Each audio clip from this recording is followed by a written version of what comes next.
आपका जो संचार लाइन है ये फ्री होता है, मीडिया आपका फ्री होता है, उस समय ये डाटा फिर इधर से भेज सकता है, तो ये उसको रिसीव करता है। अब इसका यूज कहां पे है मैं आपको बताना चाहूंगा। हमारी जो फैक्स मशीन होती है, कौन सी मशीन? Fax machine. आप लोग फैक्स मशीन का फुल फॉर्म कमेंट में हमको भेजेंगे। क्लियर? फैक्स मशीन का फुल फॉर्म क्या होता है ये आपको भेजना है। इस प्रकार के जो भी वर्ड आए उनको आपको अपने फर्स्ट पेज पर ही नोट करते चलना है। दूसरा आपका वॉकी टॉकी जो होता है, जो आप देखते हैं पुलिस वाले लिए रहते हैं, तो वो किसमें होते हैं? हाफ डुप्लेक्स में होते हैं। आप देखते हैं पहले वो रिसीव करता है वॉकी टॉकी में, फिर वो बोलता है तो अगला उसको रिसीव करता है, फिर वो बोलेगा तो फिर ये इधर रिसीव करेगा। इस तरह फैक्स मशीन में भी होता है। ठीक है, वन टाइम पे डाटा एक साइड जा सकता है, दूसरे साइड पे नहीं जा सकता है, उधर से आ नहीं सकता है। क्लियर हो गया? ठीक, तो ये आपका हो गया हाफ डुप्लेक्स। अगला आपका आता है फुल डुप्लेक्स। ये जो सबसे विश्वसनीय, सबसे यूजफुल, सबसे महत्वपूर्ण कहने का मतलब कहा जाए, ये सबसे महत्वपूर्ण डाटा ट्रांसमिशन व्यवस्था है, सिस्टम, जिसमें क्या होता है एक ही समय में, क्या एक ही समय में, एक ही समय में दोनों दिशा में डाटा संचरण हो सकता है। मैं देखो यहां पे एरो बदल दिया। कहने का मतलब ये जो डिवाइस हैं ये दोनों एक समय में एक साथ डाटा ये भी उसमें भेज सकता है और ये भी इधर से भेज सकता है। ठीक, क्लियर हुआ? मतलब इस प्रकार की डाटा ट्रांसमिशन व्यवस्था में सेंडर और रिसीवर दोनों एक ही समय में, सेंडर तथा रिसीवर दोनों की भूमिका का कार्य करते हैं। एक समय ही एक ही साथ डाटा का संचार कर सकते हैं। जैसे हमारा क्या है, मोबाइल फोन सेवा है, टेलीफोन जिसे हम लोग कहते हैं। ठीक है, हमारा कंप्यूटर है, इस पे भी आप डाटा किसी को भेज रहे हैं तो उस समय भी आपको वो डाटा भेज सकता है। क्लियर हो गया? तो इस प्रकार का जो फुल डुप्लेक्स ट्रांसमिशन है ये बहुत ही यूजफुल है। सबसे ज्यादा इसी का यूज करके डाटा ट्रांसमिशन किया जा सकता है। क्लियर हो गया? तो इस प्रकार से 3 टाइप्स के आपके डाटा ट्रांसमिशंस थे, simplex, half duplex and full duplex. Simplex में one sender another receiver, half duplex में सेंडर एक निश्चित समय के बाद रिसीवर भी हो सकता है और वो सेंडर का भी कार्य कर सकता है, और फुल डुप्लेक्स में एक ही मशीन ऑल टाइम सेंडर और रिसीवर दोनों का कार्य करती रहती है। ये चीज क्लियर हो गया आप लोगों को? ठीक, अब दूसरा पार्ट आता है सिग्नल के आधार पर।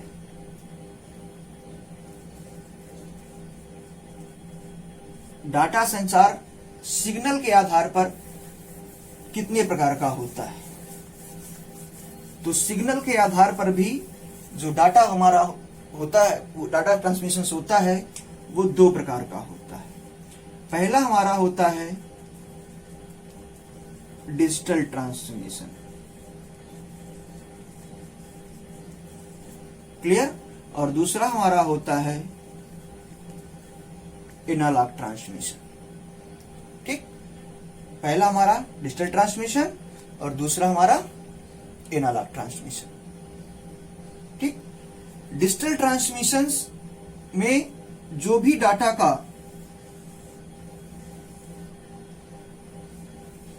ट्रांसमिशन होता है वो सदैव बिट के फॉर्म पे होता है। मतलब उस पे जो सिग्नल होते हैं उनके मान सदैव नियत टाइप के होते हैं। सदैव वो हाई अथवा लो, 2 ही उनके प्रारूप होते हैं। कहने का मतलब वो इस प्रकार से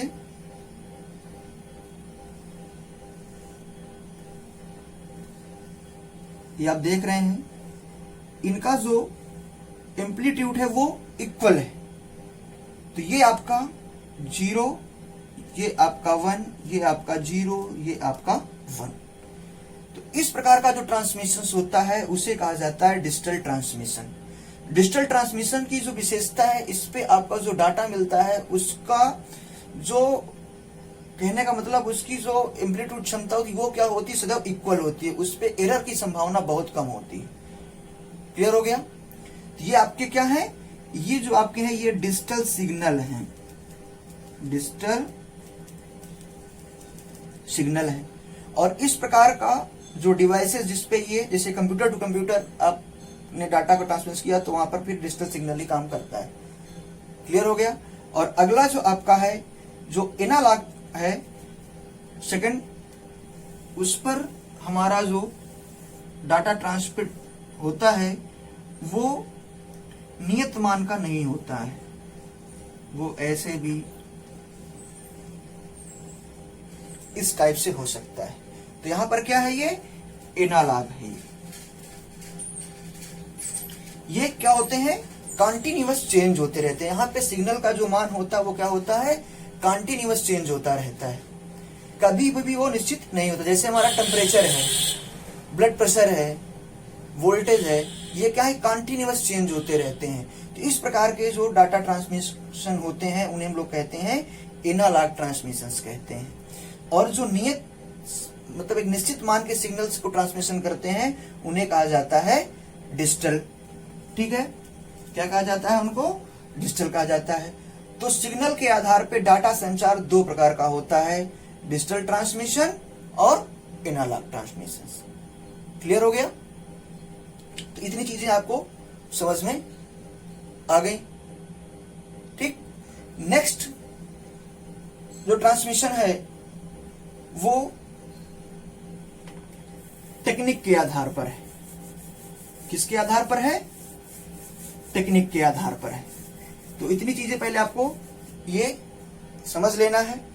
यहां पर अगर कोई दिक्कत आपको है तो आप हमको कमेंट के द्वारा जरूर करिए और वीडियो को देखिए। देखने के पश्चात आप बुक उठाइए, बुक में उसको सब अंडरलाइन करिए और अपनी नोट्स प्रिपेयर करिए। वीडियो को लाइक करिए, सब्सक्राइब करिए उसको और इसको शेयर करिए। अधिक से अधिक अपने फ्रेंडों को आप इससे जोड़ेंगे तो इससे हमें भी मोटिवेशन मिलेगा। और जो भी वीडियो में आपको प्रॉब्लम आ रही हो, जो भी आपको समझ में ना आ रहा हो, जो क्वेश्चन समझ में ना आ रहा हो, वो आप हमको इन्फॉर्म करिए।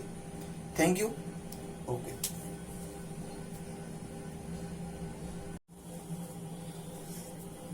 हाय स्टूडेंट्स, आप लोग सब ठीक होंगे। लास्ट क्लास में हम लोगों ने मॉडेम एंड प्रोटोकॉल के फंक्शंस को समझे थे। आज हमें ट्रांसमिशंस के तरीके, मोड ऑफ ट्रांसमिशंस या मोड्स ऑफ ट्रांसमिशन के बारे में समझना है। ये टेक्निक है, कैसे सेंडर से रिसीवर में डाटा किस टाइप से जाता है। तो वहां सिग्नल के हिसाब से था जो डिजिटल एंड एनालॉग हमने आपको बताया था। क्लियर हो गया? तो modes of transmission two types का होता है। एक होता है फर्स्ट आपका असिंक्रोनस ट्रांसमिशन,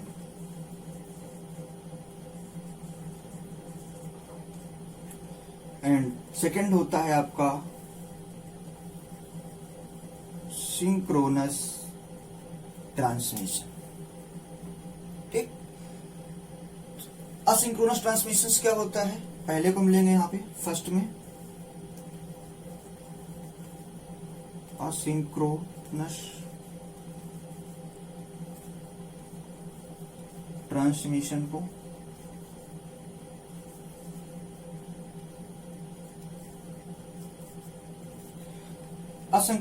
असिंक्रोनस ट्रांसमिशन में क्या होता है, जब सेंडर और रिसीवर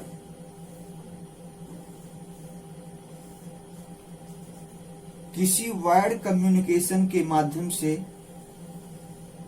डाटा ट्रांसमिशन करते हैं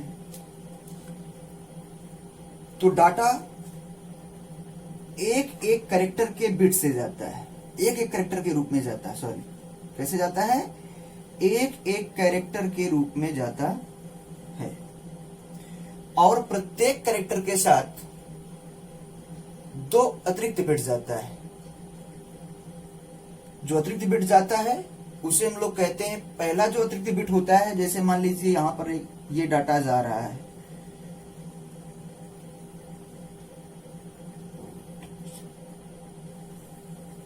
ठीक, मान लीजिए ये हमारा कैरेक्टर है, ठीक, इसको सेंड होना है तो इसके साथ एक बिट यहां पे जाएगा, अतिरिक्त बिट एक, और एक बिट इधर और अतिरिक्त जाएगा।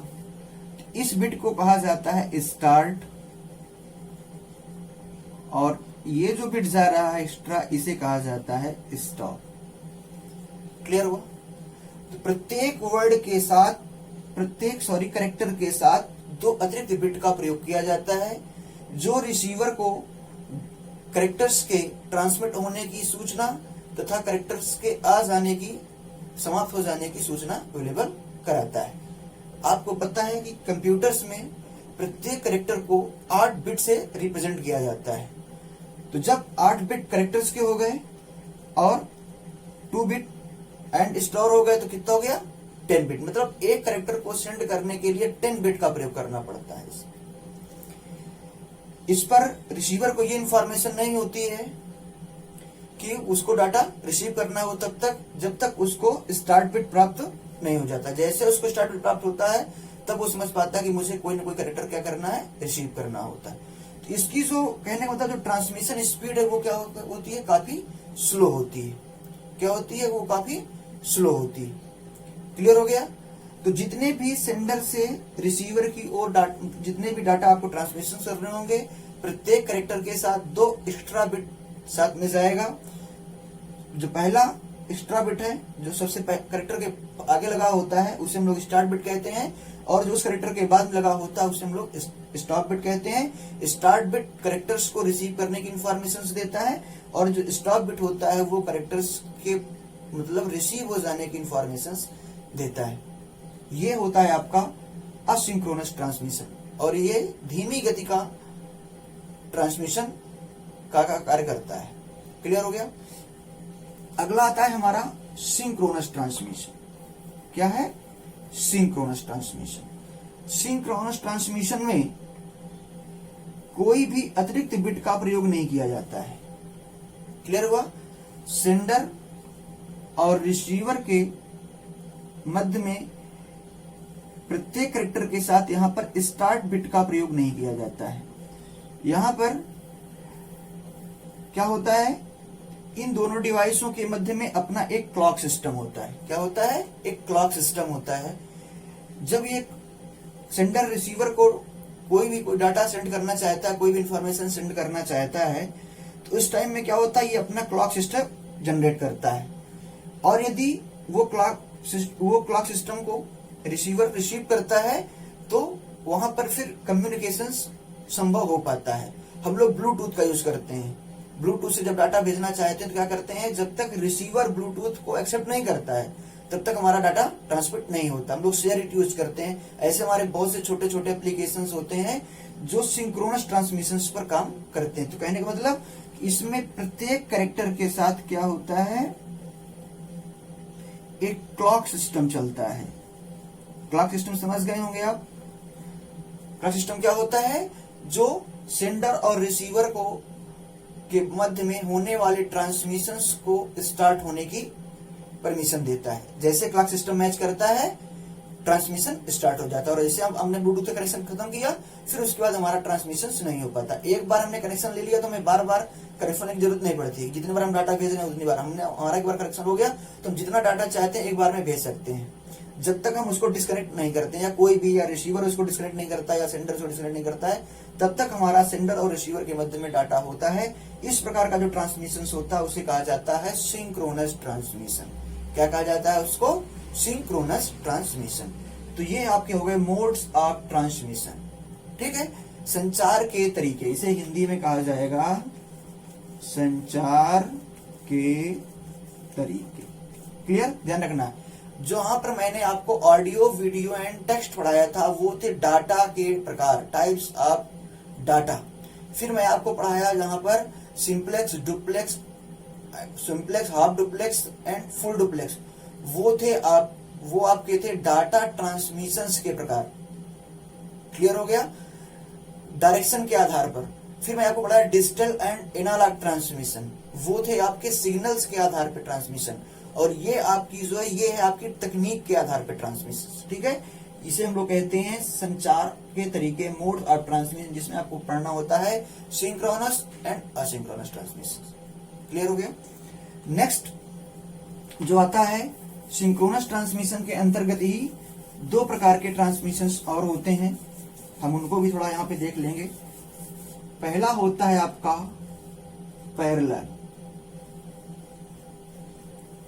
पैरेलल ट्रांसमिशन,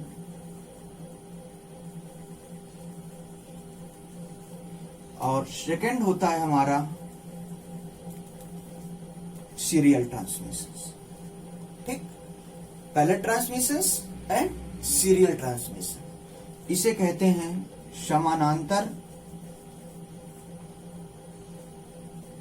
समानांतर संचार, और इसे कहते हैं क्रमिक संचार। क्लियर हुआ। अब हम लोग पहला फर्स्ट देखते हैं, समानांतर संचार जो है जिसे कहा जाता है पैरेलल ट्रांसमिशंस। पैरेलल ट्रांसमिशंस में सेंडर और रिसीवर, ध्यान रखेंगे,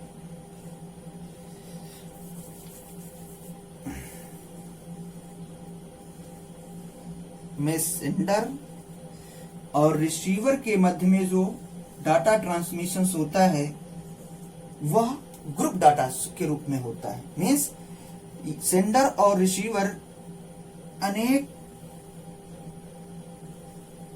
वायरों के समूह से मिलकर जो एक हमारी कम्युनिकेशन लाइन बनती है उसके माध्यम से जुड़ते हैं। क्लियर हुआ। तो ये हमारा सेंडर है, ये हमारा रिसीवर है। सेंडर और रिसीवर क्या है कि मध्य में जो डाटा संचार होता है वो समूह के रूप में होता है। इसमें जितनी भी ये वायर्स लगी हुई हैं ये समांतर रूप से क्या करती हैं, डाटा को एक साथ यहां से उन्हें ग्रहण करती हैं, प्राप्त करती हैं, और एक साथ ही मतलब एक ही गति से यहाँ पे ले जाकर के रिसीवर को उसको क्या करती हैं, प्रदान कर देती हैं। क्लियर हो गया। इस प्रकार का जो संचार हमारा होता है वो कहलाता है समानांतर संचार। इसकी स्पीड बहुत अधिक होती है, ध्यान रखना है। जो हमारा प्रिंटर कार्य करता है, जहां पर प्रिंटर, उसमें समानांतर संचार की व्यवस्था होती है। उसपे एक साथ डाटा जाता है, मतलब कहने का मतलब डाटा समूह के रूप में जाता है, वहां पे डाटा अधिक भेजने की आवश्यकता पड़ती है। क्लियर हो गया। कहने का जो हमारे आउटपुट डिवाइस होते हैं, जैसे हमारा जो आउटपुट हमारा डिवाइसेस होता है सीपीयू से, उस पे सब पे समानांतर संचार की व्यवस्था होती है। क्लियर हुआ। इसमें स्पीड बहुत होती है, डाटा सेंडर से रिसीवर की ओर बहुत अधिक मात्रा में ट्रांसमिट हो पाता है, कम समय लगता है। क्लियर हुआ। और ये संचार लाइनें एक साथ फ्री हो जाती हैं क्योंकि इन पे एक ही गति से, एक ही स्पीड से डाटा सेंडर से रिसीवर की ओर ट्रांसमिट होता है। क्लियर हो गया। अगला जो आपका क्रमिक संचार है, अब उसे समझेंगे। क्रमिक संचार में डाटा एक साथ संचरित ना होकर के एक ही संचार लाइन द्वारा, क्लियर हो, एक ही संचार लाइन का प्रयोग करता है।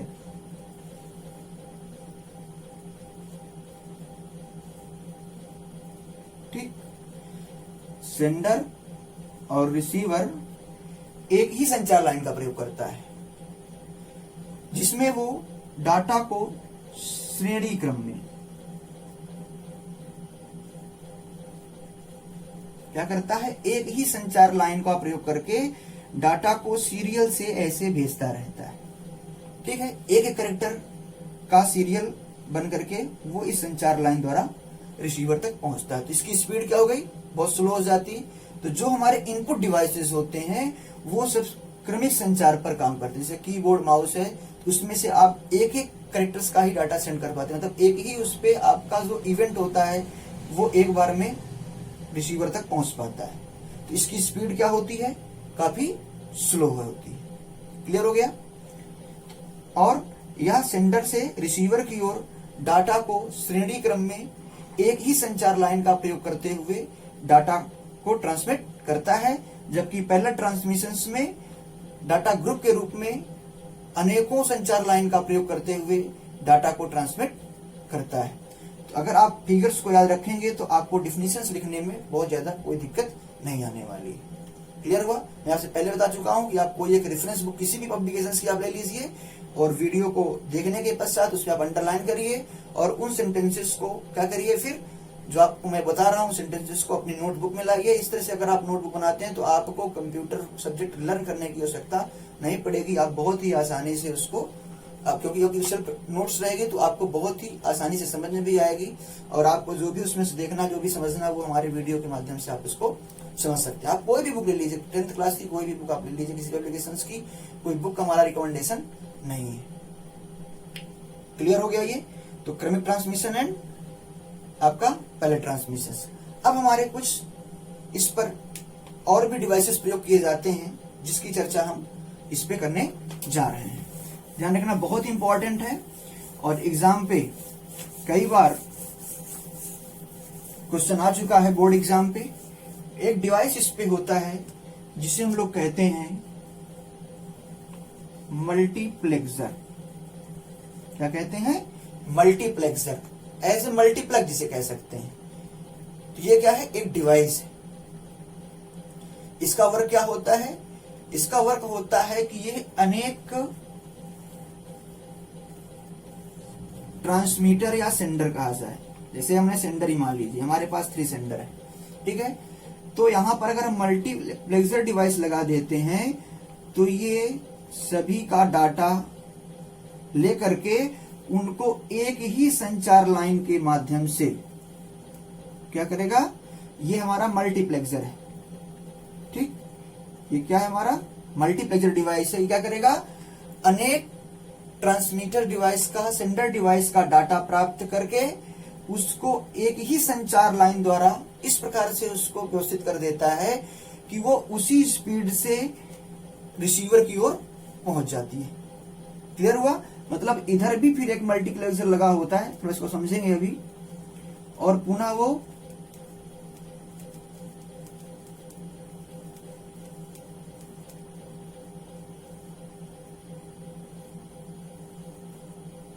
ठीक समझेंगे।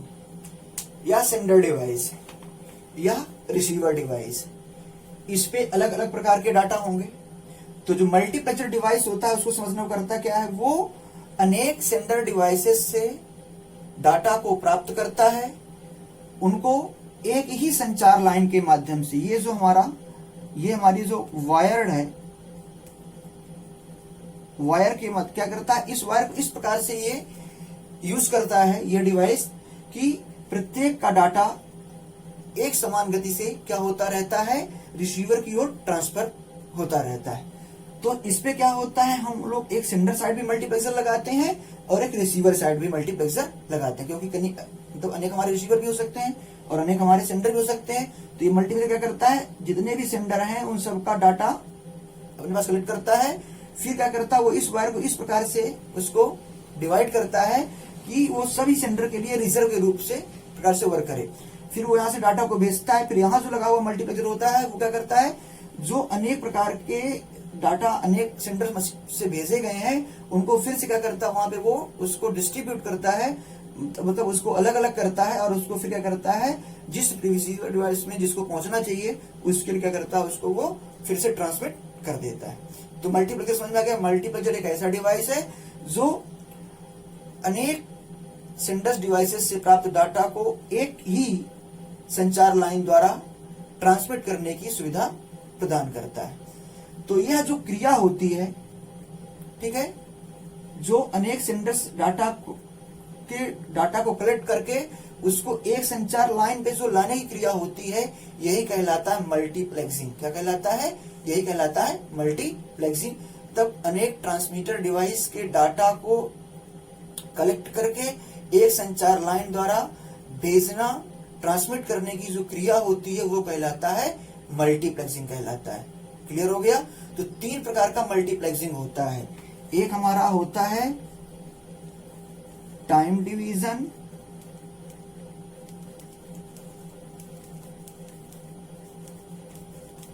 मल्टीप्लेक्सिंग, दूसरा होता है स्पेस डिवीजन, ठीक है, मल्टीप्लेक्सिंग, और तीसरा हमारा होता है फ्रीक्वेंसी डिवीजन मल्टीप्लेक्सिंग। क्लियर हुआ? 3 टाइप्स की मल्टीप्लेक्सिंग प्रयोग की जाती है। इसे बोलते हैं टीडीएम, इसे बोलते हैं एसडीएम, और इसको बोलते हैं एफडीएम। क्लियर हुआ? अब इसको थोड़ा सा हम लोग एक्सप्लेन करेंगे तो ज्यादा समझ में आ जाएगा।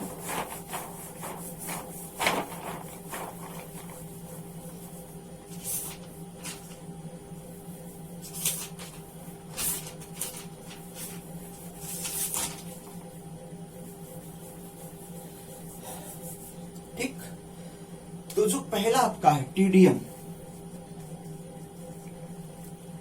जो आपका पहला है टीडीएम, इसको समझेंगे। टाइम डिवीजन मल्टीप्लेक्सिंग को समझेंगे। इस पे क्या होता है, कोई भी सेंडर डिवाइस, ठीक, जो मल्टीप्लेक्सिंग को यूज कर रहा है, वो रिसीवर डिवाइस के लिए, कई सेंडर डिवाइसेस हैं, ध्यान रखना है इधर, और इस पर मल्टीप्लेक्सिंग की क्रिया होना है। कौन सी मल्टीप्लेक्सिंग की क्रिया होना है? टाइम डिवीजन की होना है। ठीक है, तो इस पर क्या करते हैं, ये जो मल्टीप्लेक्सर होता है ये सभी सेंटर डिवाइस को अलग अलग टाइम अलॉट करता है। मतलब प्रत्येक के लिए टाइम लिमिट होती है कि आपको इतने टाइम पे क्या करना है, डाटा को सेंड कर देना है रिसीवर की ओर। क्लियर हुआ? मतलब ये जो वायर होती है, ये जो मीडिया होता है, उसकी जो वर्क क्या करता है, उसको ये मल्टीप्लेक्सर एक टाइम फिक्स करता है, एक लिमिट फिक्स करता है टाइम की, इतने टाइम पे इस सेंडर डिवाइस को वर्क करना है, फिर इसके बाद इसके लिए अलॉट हो जाएगा, फिर इसके लिए अलॉट हो जाएगा।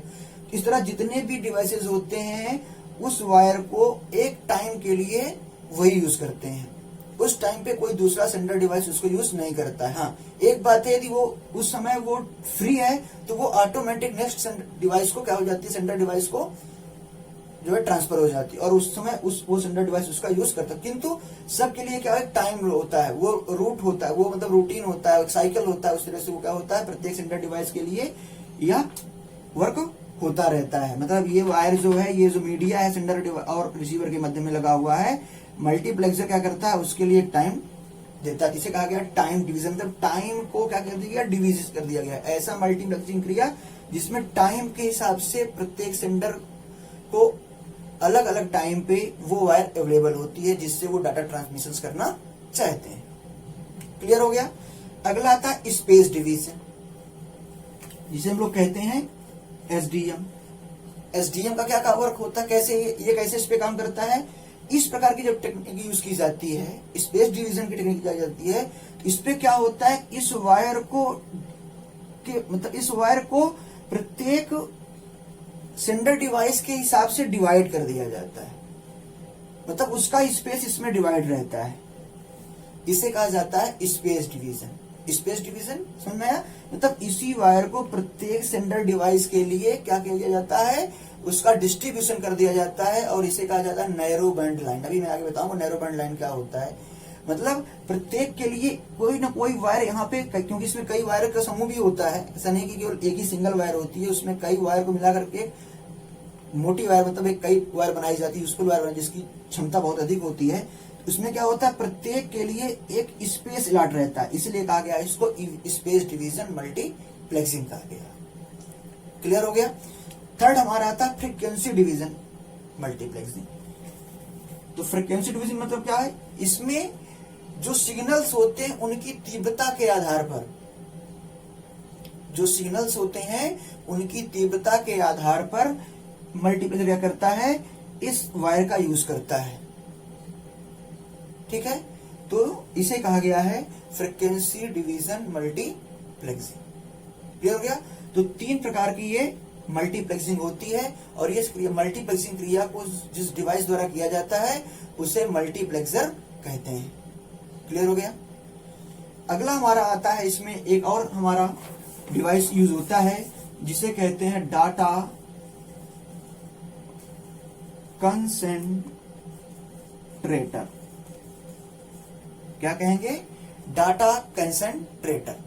इस पर क्या होता है, डाटा कंसेंट्रेटर, डाटा तो आप समझ रहे हैं, डाटा को कलेक्ट करना, इकट्ठा करना, उसको बैच बनाना।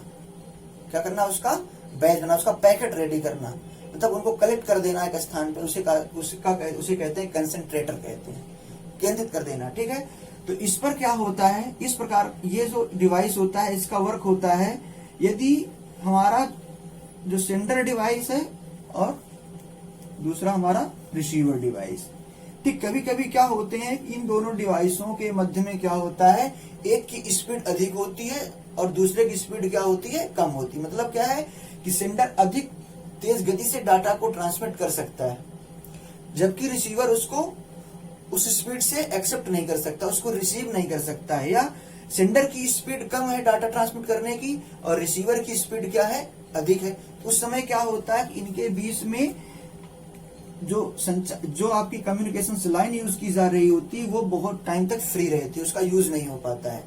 ठीक है, तो जो डाटा कंसंट्रेटर डिवाइसेस होता है, ये इसका वर्क क्या होता है, DR, मैं इसको लिख दे रहा हूं, संक्षिप्त में समझ जाना है।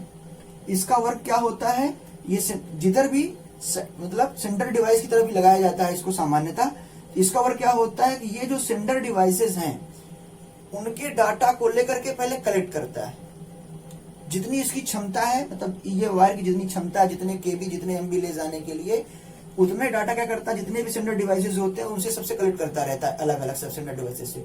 और जैसे वो कंप्लीट हो जाता है, वो मतलब वो उतना जितना उसकी जरूरत है, जितने एमबी, जितने जीबी की, जैसे वो पैकेट के रूप में कंप्लीट होता है, क्या करता है, उसको तुरंत वो ट्रांसफर कर देता है। तो उसे जो ये डाटा को कलेक्ट करता रहता है उसे कहा जाता है बफरिंग। क्या कहा जाता है, बफरिंग कहा जाता है। उसमें क्या होता है कि उस समय तक संचार लाइन जो आपकी होती है, जो वायर्ड होता है, इसको कोई दूसरा सेंडर डिवाइस यूज कर रहा होता है। जब इसका इकट्ठा हो गया डाटा, फिर इसको इस पे यूज कर देगा, तब तक वो जो दूसरे और सेंडर डिवाइसेस हैं उनके डाटा क्या होते रहते हैं, वो इकट्ठा होते रहते हैं। तो इससे क्या होता है, इस संचार लाइन का पूरा यूज होता रहता है और रिसीवर को भी क्या होता है, कंटिन्यूअस डाटा मिलता रहता है। इसमें क्या हो जाता है कि अगर इसमें अब इसकी क्षमता कम है और ये इसको यूज कर रहा है उस टाइम तक, अब काफी टाइम, तो दूसरा उसको सेंडर डिवाइस यूज नहीं कर पाएगा उस टाइम पे।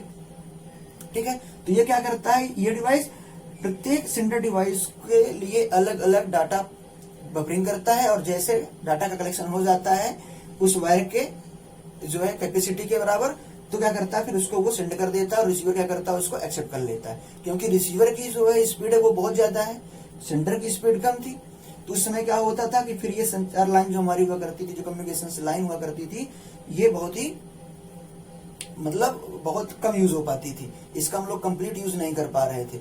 इसलिए यहाँ पर डाटा कंसंट्रेटर टाइप का डिवाइस यूज किया गया। आपको ध्यान रखना है, इस डिवाइस के द्वारा डाटा की बफरिंग की जाती है, मतलब पहले सेंडर डिवाइस से डाटा को कलेक्ट किया जाता है और फिर उसको संचार लाइन पे भेजा जाता है। इसका यूज तब करते हैं जब हमारे सेंडर डिवाइस की स्पीड कम होती है और रिसीवर डिवाइस की स्पीड अधिक होती है। यहाँ पर स्पीड का मतलब ये डाटा कम स्पीड गति से भेजता है, जबकि रिसीवर हमारा डाटा अधिक स्पीड से एक्सेप्ट करने की क्षमता रखता है।